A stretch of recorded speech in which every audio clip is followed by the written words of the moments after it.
Warframe is a wake-up call. Look, the phrases free-to-play and live service, whether by themselves or in combination with one another, don't fill players with a lot of confidence, and they shouldn't, because they become synonymous with games and studios that are under-delivering on a product and service while asking for the absolute most from their audience. More time, more engagement, more money, extracting as much as they possibly can while putting in the least amount of effort.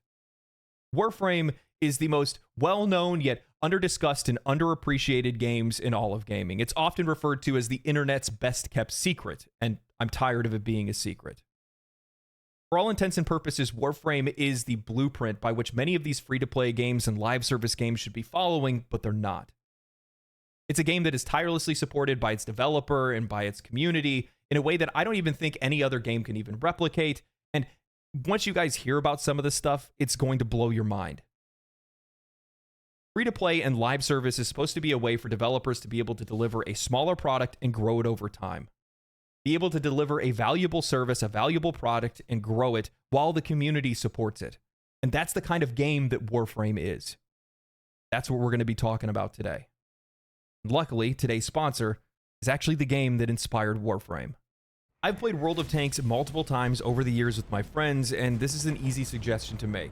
World of Tanks is one of the longest running free-to-play games on the market and has been actively supported for over a decade now with over 100 million registered users, hundreds of tanks and tons of customization, high-fidelity graphics, incredible sound design, and hundreds of hours of gameplay. The extensive arsenal includes tank destroyers, artillery, light, medium, and heavy tanks, providing you with a wide range of options for different combat strategies. It's a free-to-play game that brings you massive battles with a huge variety of tanks. Whether you're charging in guns blazing or sneaking up on enemies, there's always a new way to play. And here's the best part. New players will get an amazing deal using the invite code COMBAT and the link in the description below. You'll get a Cromwell B Tier 6 British Premium tank, 250,000 credits, and 7 days of premium access. Plus, you'll get to try out 3 other Tier 6 tanks for 10 battles each. Just use the link in the description below to get started. So what is Warframe? It's a looter shooter, live service MMO with a third-person perspective. You play as a Warframe, you're dashing through levels, taking down enemies, farming up materials, currency, and other items so that you can continue to build more weapons and more Warframes to use. Warframes vary in their looks and abilities. Some of them play like a ninja, others like a battering ram or even a wizard. There's even a frame that lets you create your own music so that you can buff other players. You have pets, ships, clans, PvP, personal housing, boss fights, a roguelike, a fighting game, open worlds, and more. It has consistently stayed in the top 20 of the most played games on Steam for over a decade now, and in doing that, there is something inherently special here. If we look at the game's player base on Steam, while it's not burning the world down with insane peaks, it's maintained its player base consistently since 2013, and it's only continued to grow. So how has Warframe maintained that success? Why is nobody talking about it? And unlike many other live service games, why aren't we hearing people complaining about it or how it mistreats its players? Well, to answer that, we need to understand the game's history and that of its creators. Now, you may recognize the name Digital Extremes. Renowned for their early work on Unreal Tournament in partnership with Epic Games, they played a pivotal role in shaping the landscape of multiplayer first-person shooters. They were among the first to popularize key features like online multiplayer, power weapons, team deathmatch, and capture the flag, laying the ground for many of the multiplayer games that we play today. After parting ways with Epic Games, as Epic went on to make Gears of War with Xbox Studios, they decided to pitch their own game idea, and they tried to do it for over a decade. That game was called Dark Sector. They struggled to find a publisher for this dark sci-fi MMO concept that they had, and ultimately Digital Extremes was forced into doing work for hire just to be able to keep the company afloat. The decision to take on work-for-hire projects, while necessary for financial stability, came with its own difficulties. The studio faced a cycle of hiring employees for specific projects and then laying them off once that project concluded.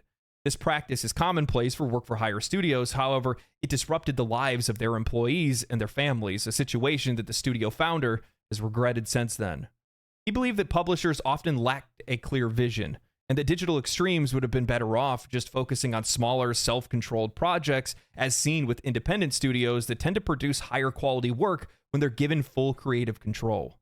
Despite the continuous efforts to pitch Dark Sector to publishers, the studio continued to face rejection, primarily due to a lack of interest when it came to sci-fi games on the side of publishers, a sentiment that somehow never even changed even with the success of Halo.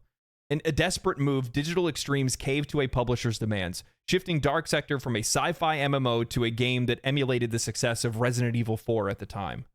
This change involved transforming the protagonist from a space ninja to a CIA operative named Hayden Tenno, which strayed very far from the original concept. The new version of Dark Sector struggled to be able to find an audience, however, it eventually did and gained respectable reviews as well. After the release of Dark Sector, the industry started to trend away from AA releases to AAA games, and this made for more issues at Digital Extremes. The studio, which had previously worked on BioShock's multiplayer and The Darkness 2, found itself struggling to find any contracts as they began to dry up and publishers wanted to start making games in-house. Observing the success of free-to-play games like World of Tanks in 2010, Digital Extremes saw an opportunity in an emerging market. They didn't see free-to-play as a way to be able to milk players. They recognized and saw the potential to be able to create something smaller and grow the game over time rather than trying to pursue a traditional release. Facing imminent financial collapse with only 12 months of funds remaining, Digital Extremes decided to pursue a long-held vision for what used to be Dark Sector, and then was now codenamed Lotus. Within 2 months, they developed a working demo featuring spaceship raids and procedurally generated loot and layouts with an emphasis on co-op and PvE gameplay, recognizing there was a gap in the market. They approached free-to-play publishers asking for support, but they were getting rejected yet again. Undeterred, Digital Extremes decided to self-fund the project with only 9 months of funds remaining, wanting to give it their all rather than simply just walk away. The development of the alpha version of the game saw significant involvement from Rebecca Ford, an intern who led the creation of their community team. This team was crucial in gathering and responding to player feedback, a strategy that helped shape the game's development and ultimately its success. Embracing the success of Kickstarter campaigns that were going on at the time, Digital Extremes introduced supporter packs to raise additional funds. This approach, while initially slow, proved ultimately effective and demonstrated that there was an audience for their game. Thus, Warframe was born, a game over a decade in the making, who had faith in itself. Scorned by an industry, nobody else wanted to make it except for them. It released into beta on Steam in 2013 to over 20,000 players and has only continued to grow since. Over the years, I've come to realize that the vast majority of the studios that we grew up loving, the games that we grew up loving, the biggest studios and publishers that are out there all came from very similar humble beginnings. But the vast majority of them forgot about it. And the ones that don't end up being the ones that are the most loved and appreciated. Look at Larian Studios. Their story is almost identical to Digital Extremes. They started off making their own games to limited success. They did work for hire for a while just to be able to keep the doors open. When that industry started to dry up and move away, they went to go make their own game in Divinity Original Sin. They danced with bankruptcy, almost losing the entire studio. But they found an audience that wanted to support it, and now look at them. Baldur's Gate 3 is heralded as one of the greatest games of all time. They blew up, as they deserve to do so. When I look around the industry right now, I see a lot of studios that are making games not because they want to make them, but because they're profit motivated. Purely profit motivated. They no longer look at players as anything other than tools for making money, and that's it. Rather than looking at them for what they actually are, which is a means to be able to deliver a higher quality product, use their feedback and their information to be able to earn their money, and then by extension, make your game even that more popular. Because when players are happy, they tend to talk about it a heck of a lot more. And I've also noticed that, games are a form of art, and without soul, there is no art. And in the case of games, I think a lot of players are starting to wake up and realize they can see it in your trailers, they can see it in your gameplay, they can see it when the soul isn't there. And when they know it's there and they see it's there, they're into that game. But when they don't see it, they don't want to have anything to do with it. And I think that's why we've seen a lot of games over the last few years fail. Digital Extremes started out with great intentions, to be honest with you.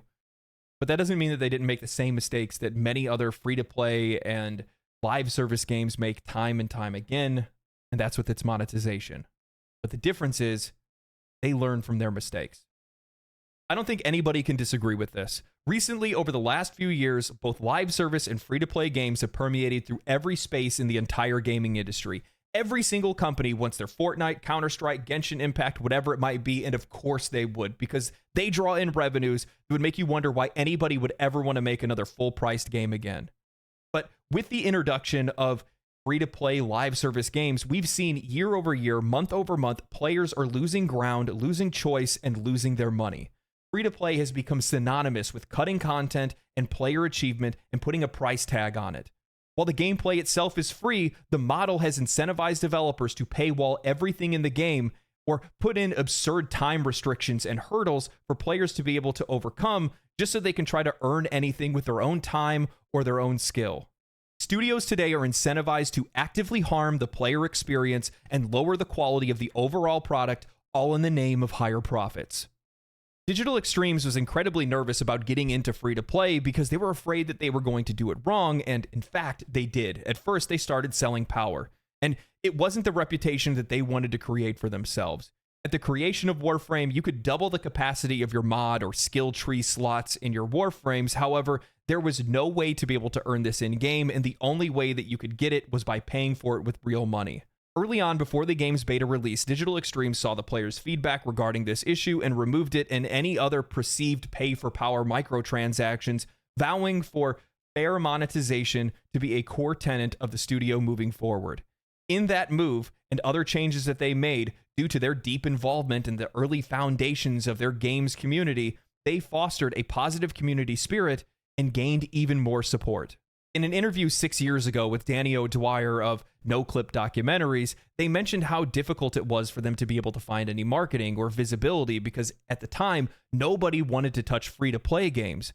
However, the positive community that they had already started to culture, the fact that they had been listening to their community, ended up catching the attention of the late great commentator Total Biscuit, who came to cover the game and catapult its popularity into the mainstream. I think that this is one of the most valuable lessons for Digital Extremes or any company to learn, and it's that good things happen to good developers, especially those who treat their players as well as Digital Extremes and listens to their feedback. Game developers large and small need to recognize that they are providing a product and service to us, not the other way around. The expectation is on them to create a fun, fair, entertaining, and valuable experience in exchange for our money. When I see game developers posting on Reddit talking about how they hate gamers because of YouTube livestream comments, or how a lead Starfield developer makes a Twitter thread saying, "Funny how disconnected some players are from the realities of game development, and yet they speak with complete authority. I mean, I can guess what it takes to make a Hostess Twinkie, but I don't work in the factory, so what the hell do I know really? Not a lot." And neither of these opinions that these people have are in the minority of opinions. With what authority do players speak? With their money. They are your paying customers. While players may not know exactly how to voice their concerns, and oftentimes will do it in the wrong way, you still should be listening to them because they are telling you that something is wrong with your game. And at the end of the day, all they want is a better product, which only serves to make you more money in the end. We've seen developers stray from the side of players. However, how many developers have you seen remove a microtransaction from their game because players were using it too much?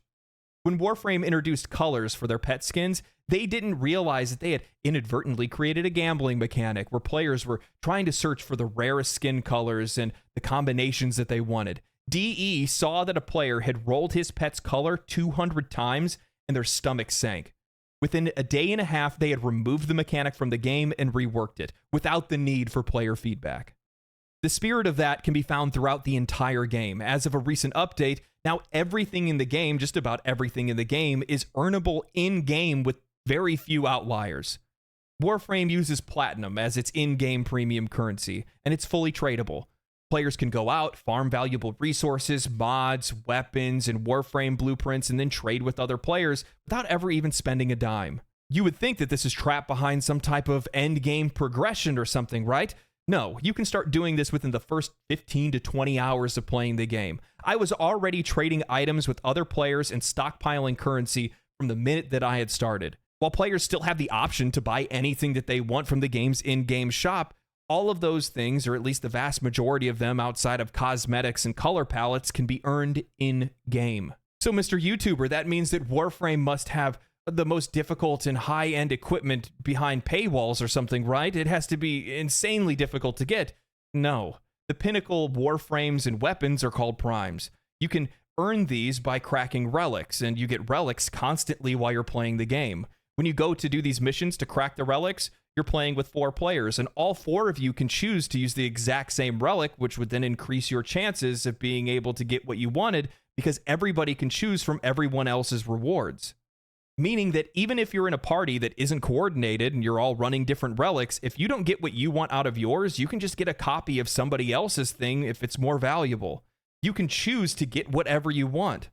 Every weapon, every frame, companion, and otherwise is at your fingertips. You can earn your way through Warframe without ever even spending a dime, and many players have. There is no time wasting in Warframe. And what's even more crazier is that adding to this absurdity, they show players how not to spend money within their premium shop. If you go to their premium shop and look at any of the items available in it, next to every item, it tells you how to go earn that item in-game rather than spending money. They teach players how not to spend money in their shop.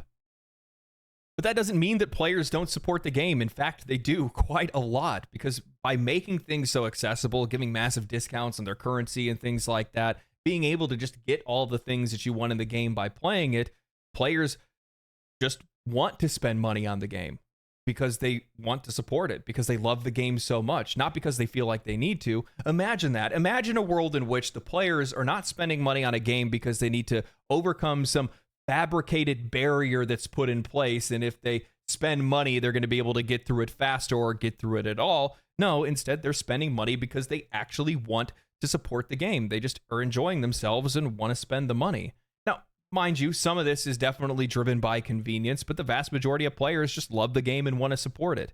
And that's not to say that there aren't areas worth criticizing. I'm still not a fan of the fact of them having 12 to 72 hour crafting timers on weapons and warframes. It's just too much. I don't know what else to say about it. It's just too much. And also, there's a big limitation on the amount of weapon and warframe slots, inventory slots that are available early on for players. That's something that in general just needs to get fixed. But the thing is that the longer you play the game, the less those things become an issue, because you have so many other things that you're working on, leveling up, playing as, farming for, while all these other things are building in the background that you really don't even notice it all that much. And while there's room for improvement, this is largely the most ethical live service game I've ever seen monetized. And I don't think any other game wants to try to compete on those terms. They definitely don't want to compete on their content. Warframe's first turning point came when the game released on Steam, which marked a critical success and provided the studio with the necessary resources to be able to continue to support and develop the game. Unlike competitive shooters that can maintain an audience with minimal updates, Warframe faced the challenge of sustaining interest in a PvE-centric game, which is far more difficult. To overcome this, Digital Extremes heavily leaned on the experienced development team who had weathered the storm through the toughest times and possessed the deep institutional knowledge that was necessary to make the game successful. If it wasn't for the fact that they held on to their employees when the game and the studio was facing its closure, they likely would have never been able to make the game the success that it is today. In the years following the game's release on Steam, Warframe saw a rapid expansion in content. The studio introduced clans, player hubs, a plethora of new weapons and warframes, and diverse gameplay elements like open-world areas, vehicles, and space combat. But the most significant shift in the game's identity came with the release of The Second Dream, a cinematic quest that redefined Warframe as a game.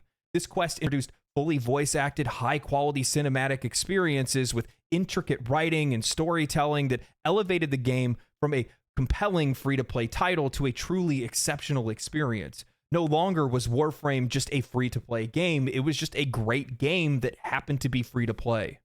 Digital Extremes continued to push boundaries with subsequent updates, including the new war, Whispers in the Walls, and the upcoming major update, Warframe 1999.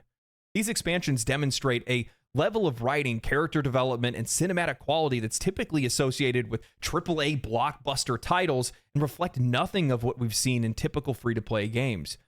The studio's ambition to deliver high-end content remained evident with every release, further increasing the game's reputation among players both new and old.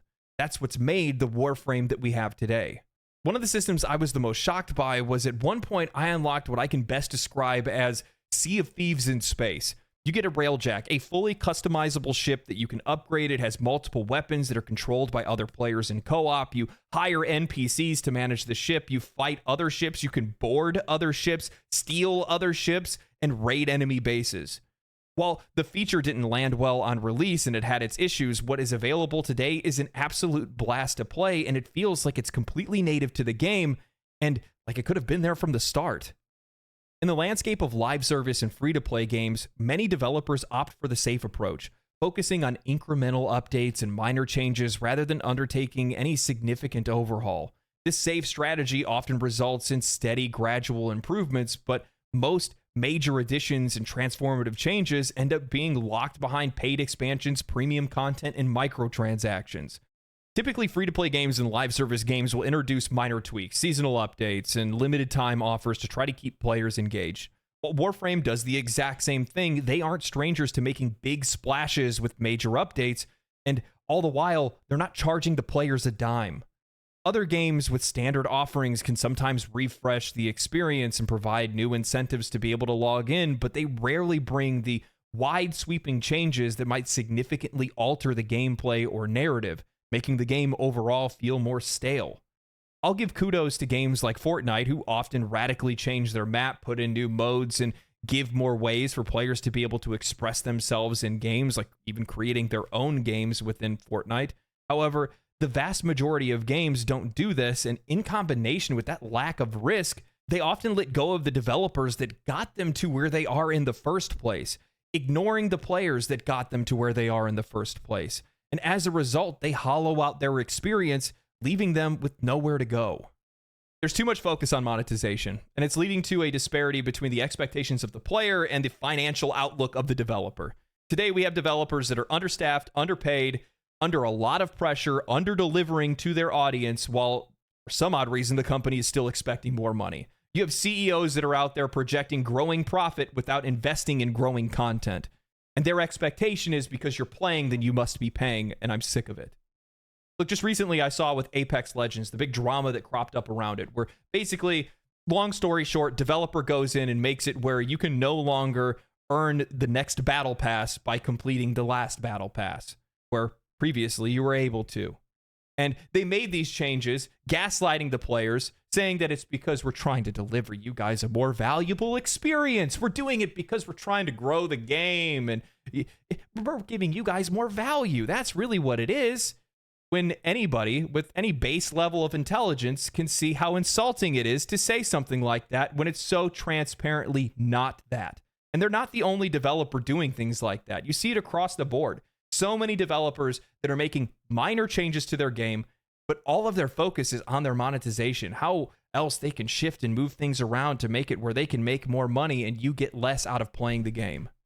And in that, the only thing that you're serving to do is make an audience that isn't loyal to you, that is just waiting, frothing at the mouth at the chance to be able to jump onto the next game and get as far away from you as they possibly can.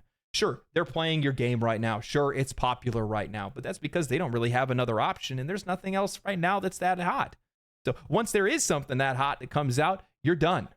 That's it. Players are a valuable resource, and you need to value them. They provide you with everything that you need to be successful, both creatively and financially. And if you use them the appropriate way, you can be huge, you can be massive. And while that's not the truth for every single game, because every single game is different, they have a different audience, they have a different use case, not everybody plays the same kind of games. When you value them, they keep you afloat. They help you grow. And in the case of Digital Extremes and Warframe, I don't think that there's another developer that's out there that appreciates their audience the same way or does the same things that Digital Extremes does with their audience.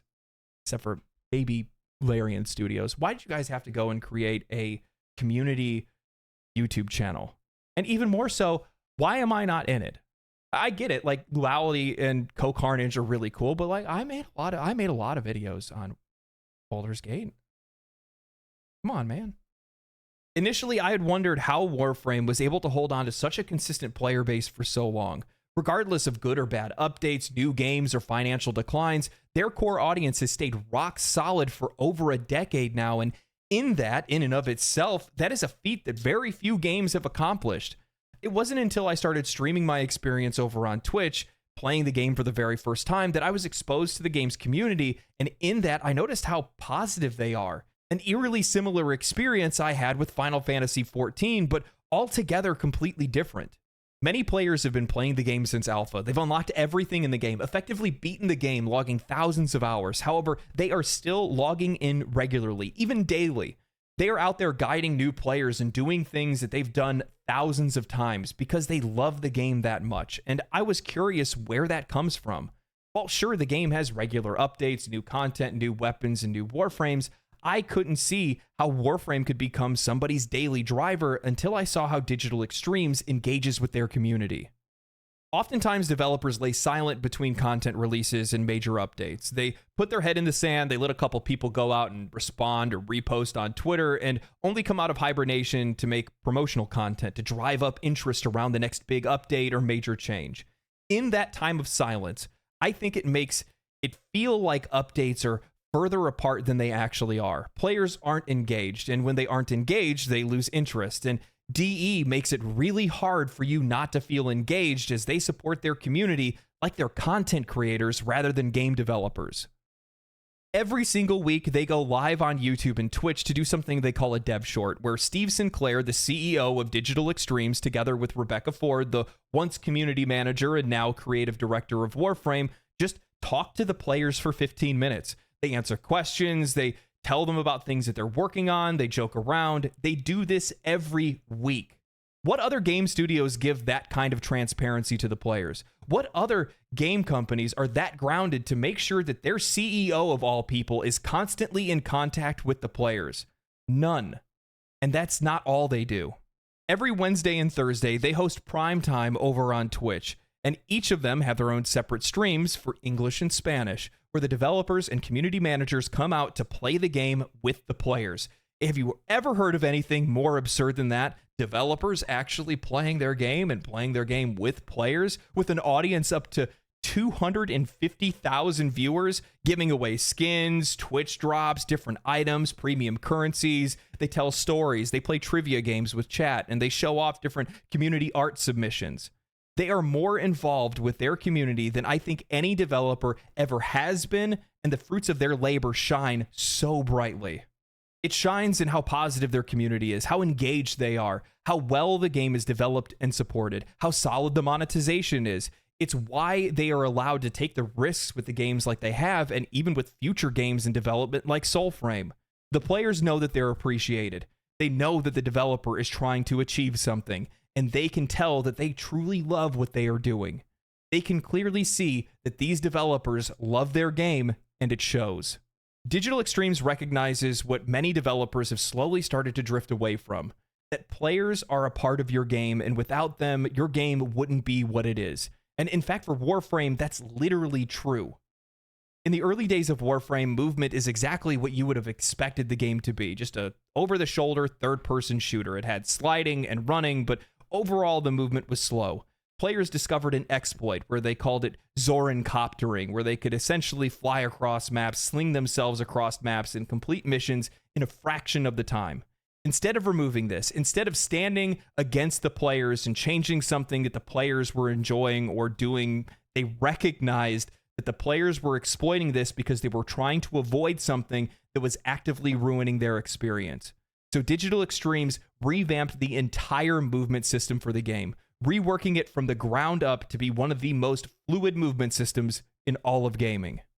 This video took a lot longer to record than I thought it would. It's already dark outside. You might actually end up hearing my cat chattering with another cat that shows up outside, this little orange cat. They just kind of talk through the window. It's adorable. Over the last few years, I've noticed a conversation that's popped up between game developers and game journalists, and they're talking about how cold and unfeeling and how unsympathetic gamers are towards the plight of the industry, how some of these companies are failing, how games are failing, how companies are going out of business, how people are losing their jobs, and they are absolutely right. Because at the end of the day, we are consumers, we're buying games, and if you do not make a game that we want to play and it wasn't worth our money and we wasted it on your game and you go out of business as a result of that, that's on you. You got what you got coming to you. But it didn't used to be like that.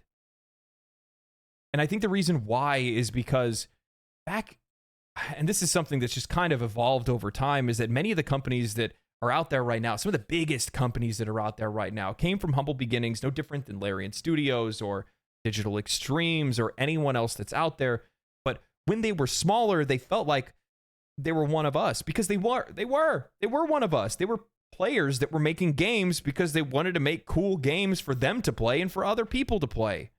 But as time went on and they got bigger and they made more money and they started selling out and literally selling out to other companies, what ended up happening is that conversation changed. That interaction that we used to have, that relationship that we used to have with the developers, that parasocial-like relationship that we had, started to disappear because they started talking to us through a veil of money. It was always apology letters and tweets that are just trying to manipulate the truth more than anything else. It's all gaslighting. You're not trying to help us. You're not trying to do anything for us. You're just trying to make money. And to be honest with you, it's cowardice. It's so disgusting. Like, if you just want to make money, go make money, dog. Say you're doing it for it. I'd almost have more respect for a company that just laid their nuts out on the table and said, we're doing it because we want your money. Rather than trying to paint it in these colorful words to try to make it feel like they're our friends and really this is all just for you guys. That's not what it is. I think there's a lot to learn from a company like Digital Extremes, especially in the way that they stay connected with their audience. That level of connection brings in insane levels of endearment where the people that are playing the game just genuinely love the work that the people are doing because they like the people too. They like both things at the exact same time, and that's an awesome thing to have. My cat is freaking out right now. That's an awesome thing to have because players at the end of the day do want to be appreciated. We want to be heard. And the more we're heard and the more we're appreciated and the more that the game is actually worth our time and money, the more likely we are to continue to invest in that game and invest in future things that you do. However, the vast majority of the industry is really doing nothing other than creating unloyal fan bases.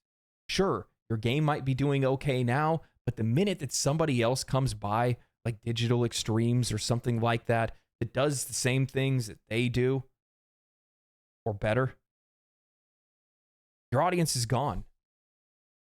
And I think there's a lot to learn from this. I really do. That's the whole reason I make these wake-up call videos in the first place, is because I think there is a lot to learn from some of the best studios that are on the market, some of the best games that are on the market. And there's a ton of them. There is. And I plan on doing a ton of these videos because they're a lighthouse, an opportunity for those who have drifted too far away to finally see the light, come back to land, touch grass, and find out what players like, what players really want, and how to talk to players again. Anyway, I hope you guys enjoyed this video. Thank you guys for watching it this long. If you guys enjoyed the video, make sure you guys subscribe to the channel. If you like the video and want more people to see it, throw a like on the video. Follow me on Twitch if you guys want to see me play Warframe or other games and talk about video game news and all that good stuff. Outside of that, I'm going to take off. Stay cool, stay righteous, stay safe, my friends, and I will see you next time. Peace. Again, I'd like to thank World of Tanks for sponsoring this video. Make sure to use the link in the pinned comment down below and invite code COMBAT for you to get started in World of Tanks today. Family, family, family, family.